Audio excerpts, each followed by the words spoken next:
이 목마른 사람에게 밥을 사주면 만족할 수 있을까요? 또 거꾸로 배가 고픈 사람에게 책을 건네주면 그 배고픔이 사라질까요? 그렇지 않습니다. 육신의 배고픔은 밥으로 해결할 수 있고요. 영혼의 목마름은 오직 영의 양식 대신 하나님의 임재하심으로 충만할 때 채워질 수 있는 것입니다. 오직 예수 그리스도 한 분만이 우리 영혼의 만족이 되시는 줄 믿습니다. 하나님께서 우리를 그렇게 만드셨습니다. 다시 말하면 우리는 하나님을 사랑할 때만 기쁘고 행복합니다.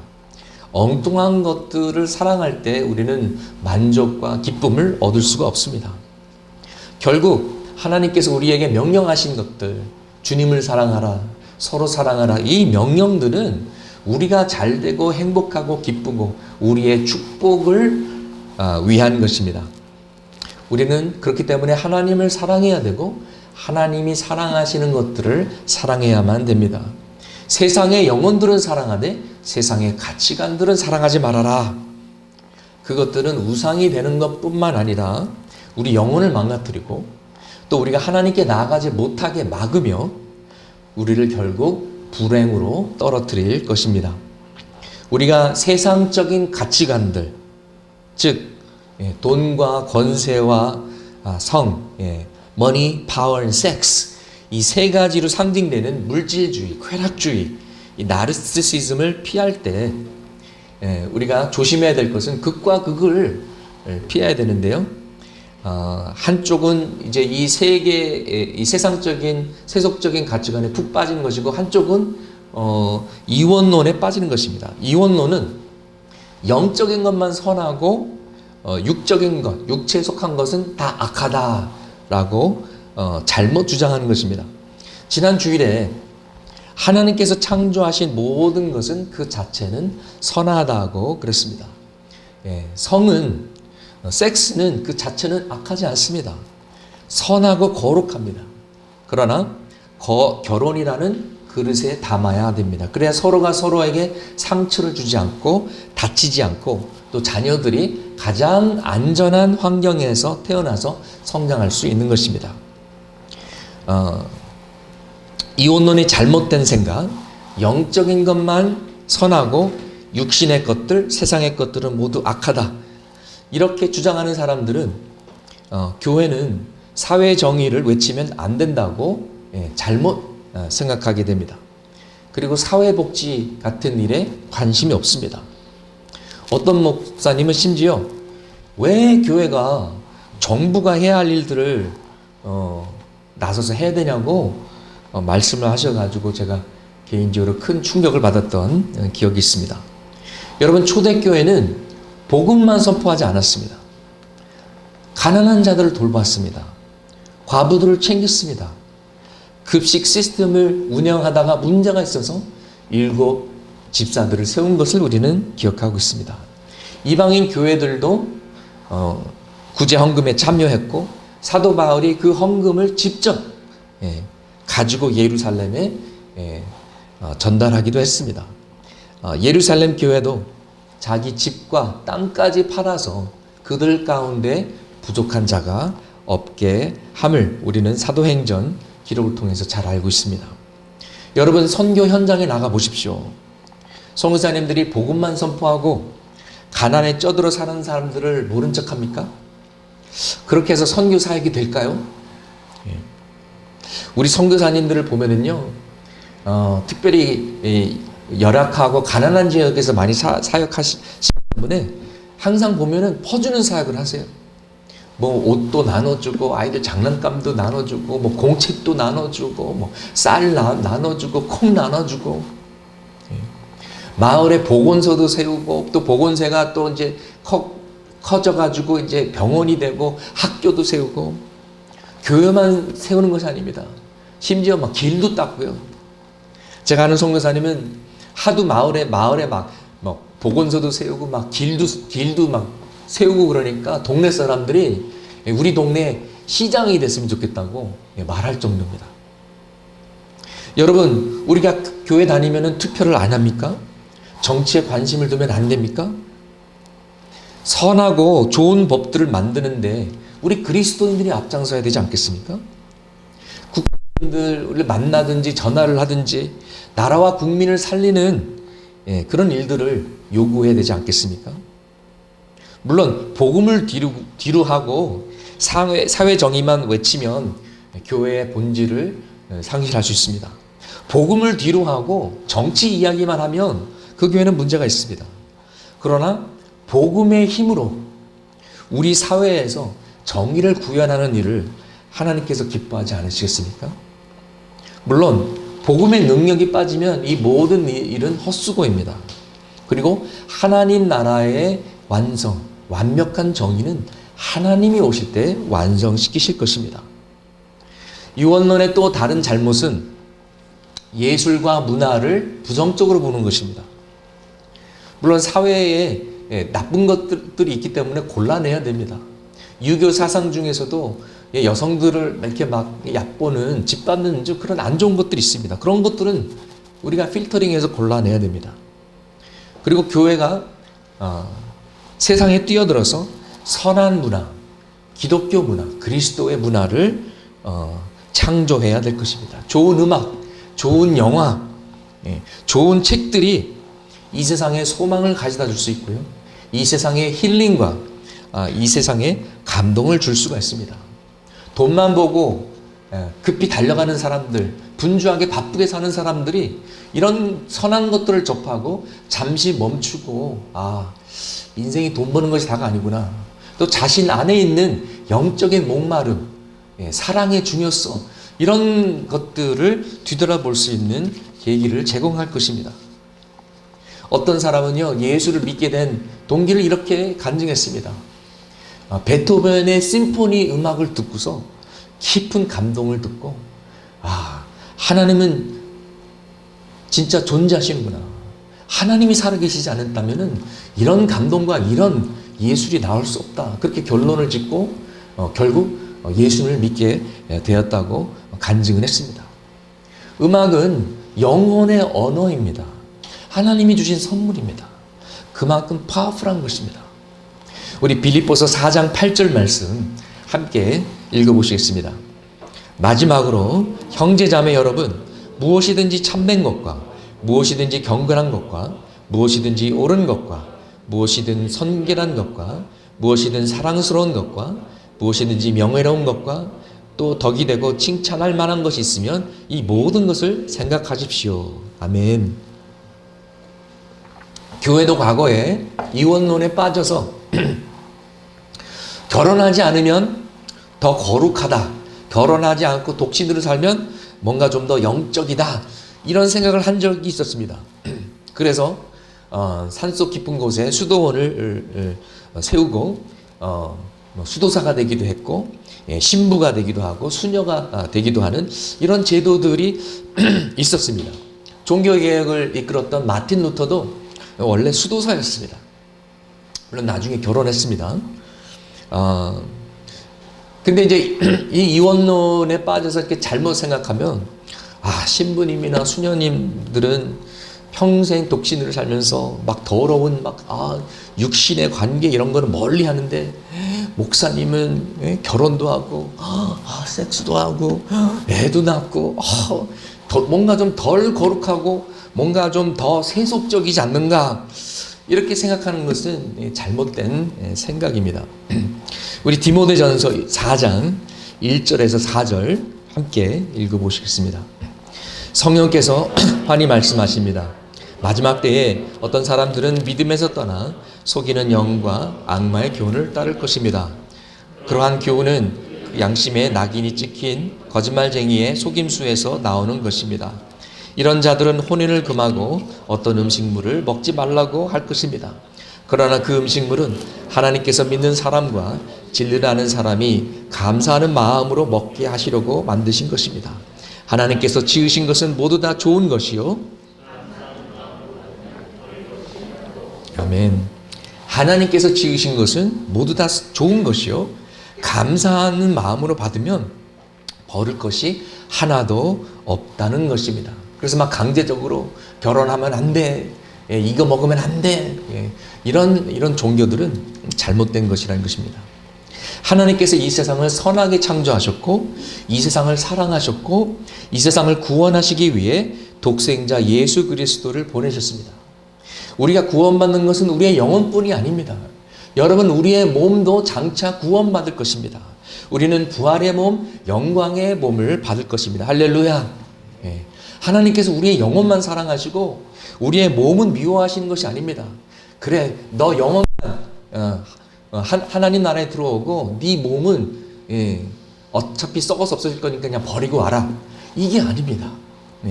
오히려 더 업그레이드된 영광의 몸, 부활의 몸을 우리가 받게 되는 것입니다. 지금도 우리의 몸은 성령께서 내주하시기 때문에 성령의 전입니다.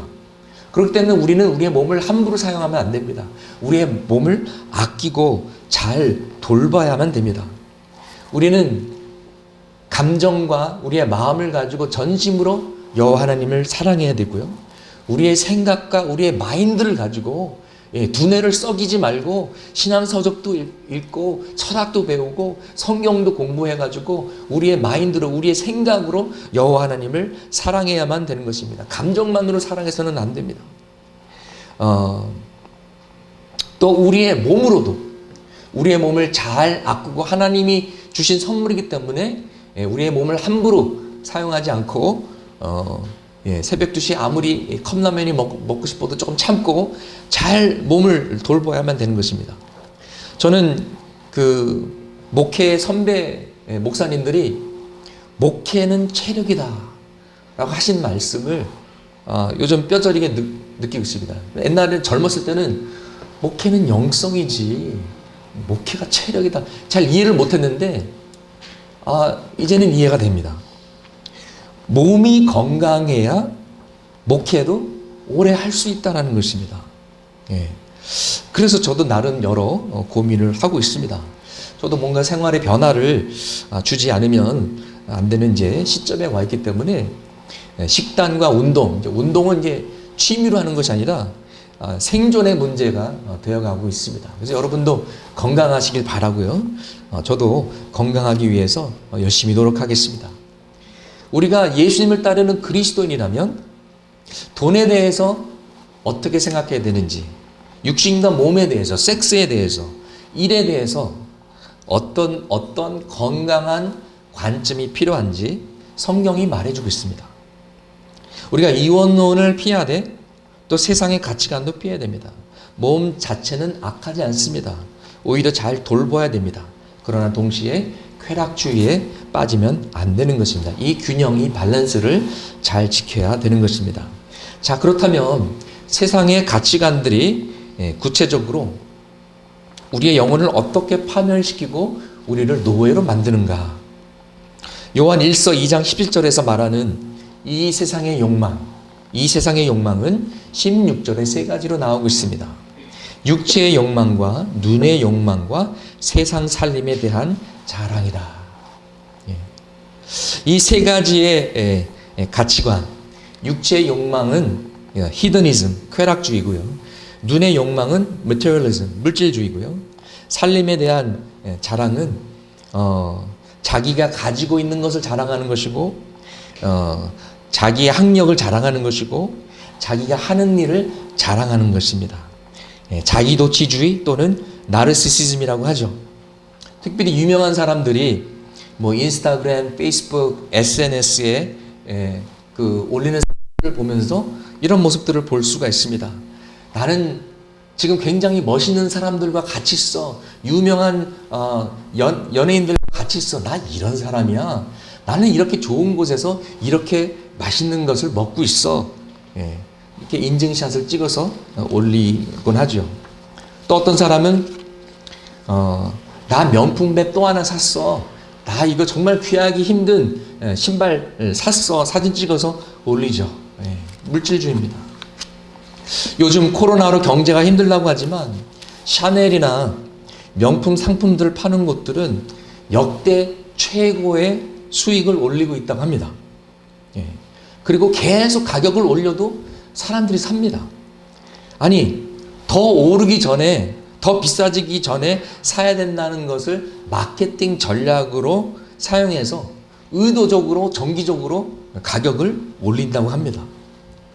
어떤 일은 명품을 사고 인증샷 올리고 다시 중고 시장에 되팔아서 그 돈으로 또 다른 명품을 사서 SNS에 사진을 올린다고 합니다. 그리고 슬프게도 이대와 같이 명문대에 다니는 여학생들 중에도 명품 맵과 명품 옷을 구하기 위해서 밤일을 하는 여대생도 있다고 합니다. 베트남이나 캄보디아 같은 데도 10대 여성들이 스마트폰을 너무나 가지고 싶어서 몸을 파는 그런 모습을 뉴욕타임스의 니콜러스 크리스토프라는 기자가 보도하기도 했습니다. 이렇게 세상의 가치관이 우상이 되면 우리를 노예로 삼고 우리를 중독되게 만들어서 빠져나오게 힘들게 합니다. 오늘 이 욕망이라는 단어는 헬라어로 에피thymia, over desire 이란 뜻입니다. 과한 욕심이라는 것입니다. 여러분, 술 마시는 것 자체는 죄가 아닙니다. 그러나 술 취하는 것은 죄입니다. 너무 욕심을 내는 것입니다. 내가 통제하는 힘을 빼앗기고 욕망이 나를 끌고 가는 것입니다. 이것이 중독입니다. 우리가 술을 조심해야 되는 이유는 바로 이 중독성 때문에 그렇습니다. 마약이나 도박도 그렇습니다. 중독성이 있습니다. 섹스도 마찬가지입니다. 우리가 너무나 자주 뉴스에서 몰래카메라 화장실에 설치했다가 누가 들키고 잡히고 많은 사람들이 포르노와 야동에 중독되어 있습니다. 다 과한 욕망, 욕심 때문에 죄의 노예가 되는 것입니다. 이 육체의 욕망, 쾌락주의에 빠지게 하는 육신의 즐거움은 여러 가지가 있겠지만 그 중에도 크게 세 가지가 있습니다. 음식과 술, 휴식과 레저, 그리고 섹스입니다. 이 모든 것들이 하나님께서 누리라고 주신 선한 것들이지만은 그것들이 우상이 되고 욕심이 되고 욕망의 대상이 될 때 문제가 생깁니다. 여러분, 맛있는 음식 먹으면 기분이 좋지 않습니까? 맛집에 가면 신나지 않습니까? 어떤 분은 막 맛있는 음식 먹으면 막 춤을 추더라고요. 그냥 하나님이 맛있는 음식 너무나 감사합니다. 감사 기도 드리고 즐기면 됩니다. 그런데 그 선을 넘어서 음식이 삶의 낙이 되고 하나님께 위로받는 것이 아니라 음식으로 위로를 받으려고 하면 안 되는 것입니다. 하나님의 자리를 음식이 낚아채는 것이 되는 것입니다. 어떤 사람은 술로 위로를 받으려고 합니다. 옛날에 드라마 보잖아요. 그러면 연인들이 막 헤어졌다, 회사에서 어려운 일이 있다 그러면 항상 술 마시는 소주 찾고 술 마시는 그런 모습이 나오고 그랬었어요. 음식과 술이 하나님을 대처하면 안 된다는 것입니다. 하나님이 위로자가 되어야지 인생의 어려움을 술로 극복하려고 하면 안 된다는 것입니다. 여러분, 거식증이나 폭식증 같은 섭식 장애를 아십니까? 거식증은 애노렉식이고요. 자신이 아무리 굶고 몸이 말라도 거울에 비치는 모습은 뚱뚱한 돼지로 보이는 것입니다. 옛날에 카펜터스라는 오빠와 여동생 듀엣 가수 그룹이 있었는데요. 캐런이라는 그 여동생이 바로 이 거식증에 걸려서 32살의 젊은 나이로 숨졌습니다. 또 폭식증은요, bulimic. 살은 빼고 싶은데 음식은 먹고 싶은 거예요. 근데 다이어트 하려고 굶고 참다가 못 참고 이제 폭식을 하고, 폭식한 것에 대해서 후회를 하고 이제 화장실에 가서 토하고, 이런 것을 반복하면 당연히 건강이 나빠질 수밖에 없는 것입니다.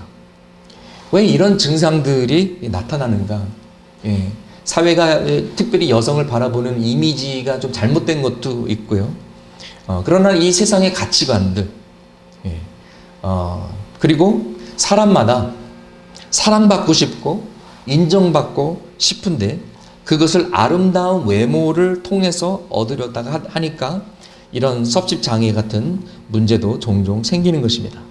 낮은 자존감, 외로움, 괴로움, 슬픔이 있다면 수고하고 무거운 짐진 자들아 다 내게로 오라 말씀하신 예수 그리스도께 나아가야 되는데 음식을 통해서 또는 외모를 통해서 자신의 문제를 스스로 해결하다가 보니 이런 문제들이 생기는 것입니다.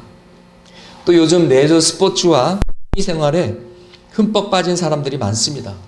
특별히 싱글들이 결혼하는 시기가 늦춰지면서 자기가 쓸 수 있는 그 돈이 많기 때문에 자기 개발과 자기 자신을 위해서 또 자기 취미 생활을 위해서 돈을 아낌없이 쓰는 사람들이 점점 늘어가고 있습니다. 물론 안식일을 만드신 분도 하나님이시고 안식과 휴식을 권장하시는 분도 하나님이십니다. 그러나 도를 지나치게 취미 생활에 빠져서 마니아가 된다면 그거는 선을 넘은 것이죠.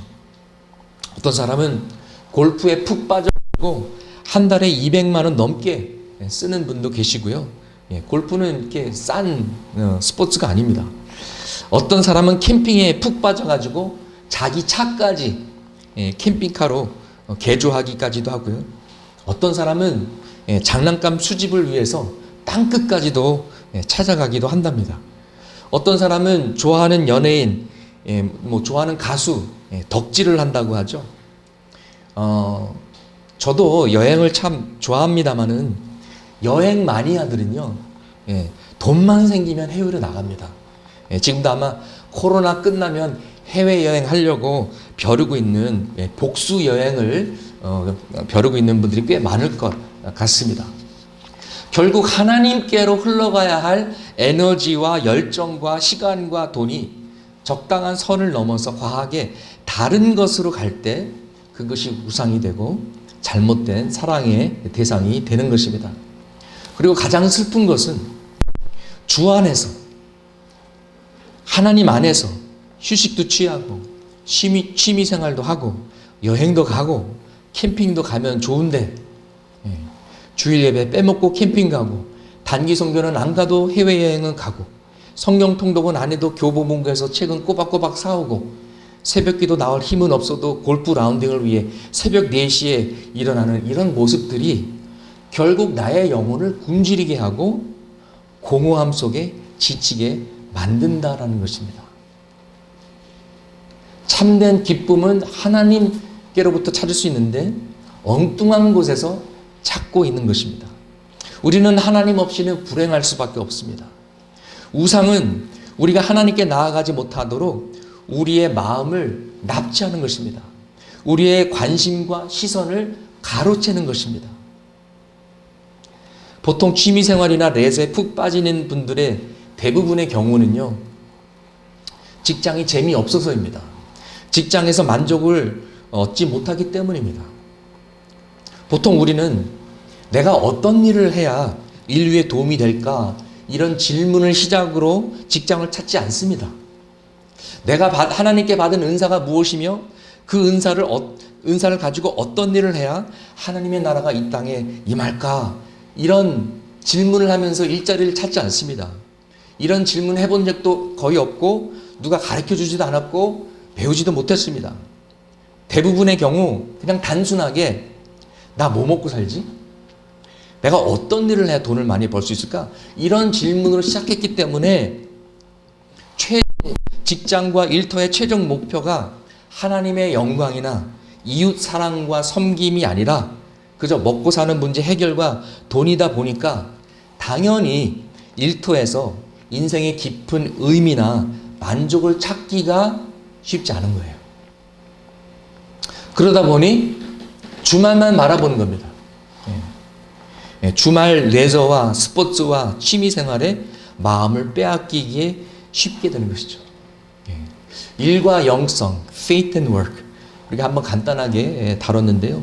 기회가 되면 다시 다루도록 하겠습니다. 또 육체의 욕망 중에 성, 섹스를 빼놓을 수가 없습니다. 왜 멀쩡한 사람들이 불륜을 저지르고 바람을 피울까요?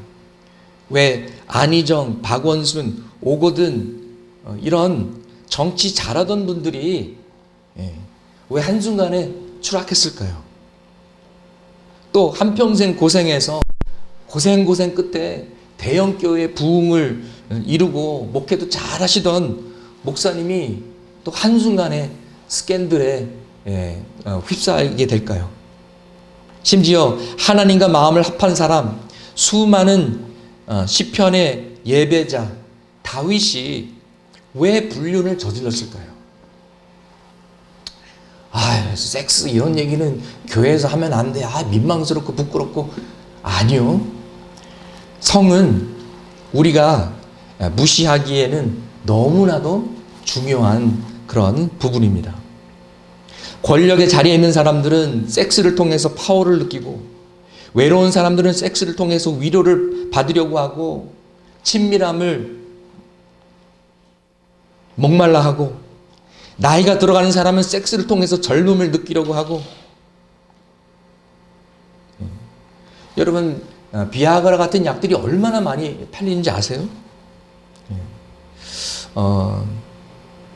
섹스 또한 하나님을 대처하는 우상이 될 수 있는 것입니다. 우리는 하나님의 사랑, 가정의 사랑, 친구의 사랑, 공동체의 사랑에 둘러싸여서 살아야 되는데, 그렇지 못할 경우에 우리가 고립되고 사랑의 결핍과 외로움은 점점 더 심해져 가고, 그러다 보면 하나님이 선물로 주신 성을 잘못 사용하는 죄를 범하게 됩니다. 여러분, 섹스가 왜 거룩한지 아세요? 성경은 섹스의 친밀함을 하나님과의 연합으로 비유하고 있습니다. 성경은 예수님과 교회의 연합을 남편과 아내의 연합으로 비유합니다. 우리 에베소서 5장 31절에서 32절 같이 읽어보시겠습니다. 그러므로 사람이 부모를 떠나 자기 아내와 합하여 그 둘이 한 몸이 되는 것입니다.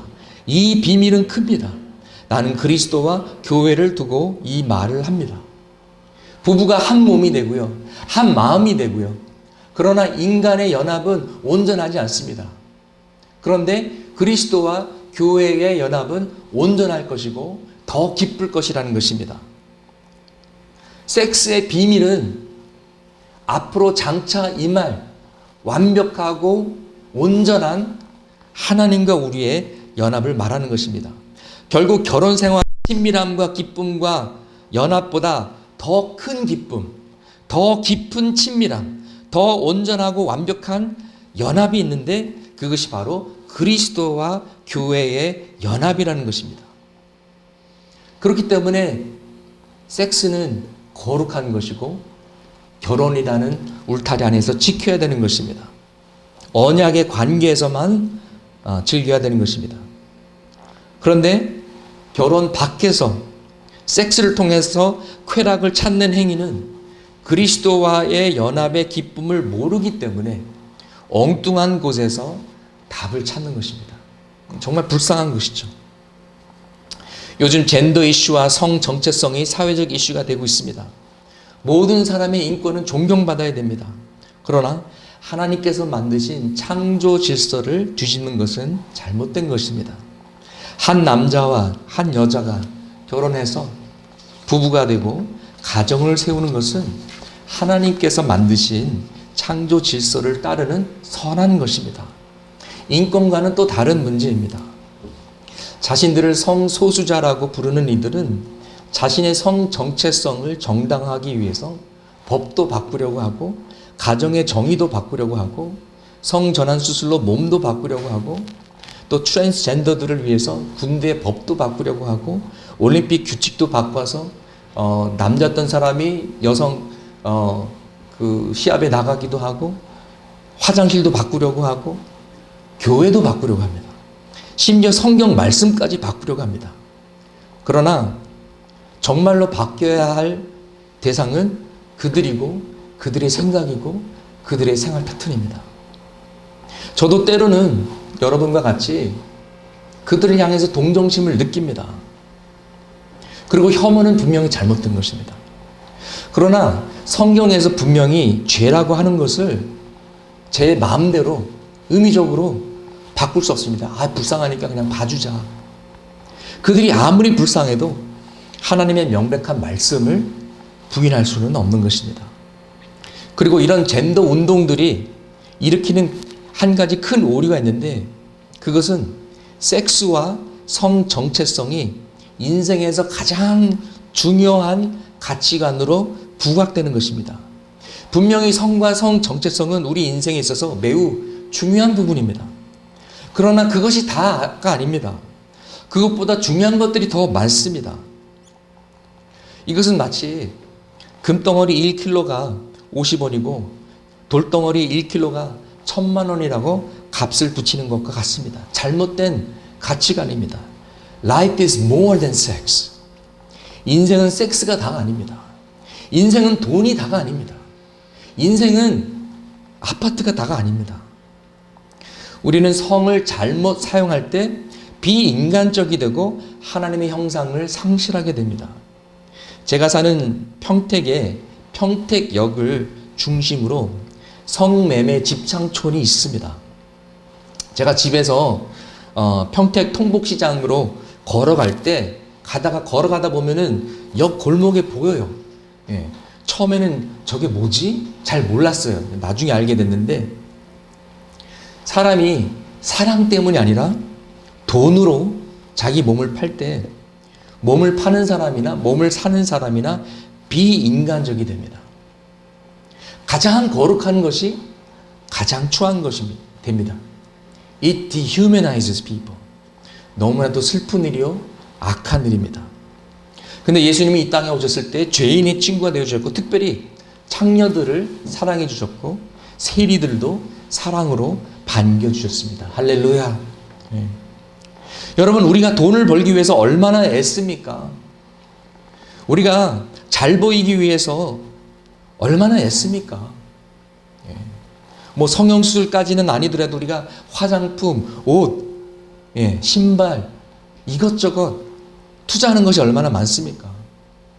또 살 빼려고 다이어트 하느라고 얼마나 고생합니까?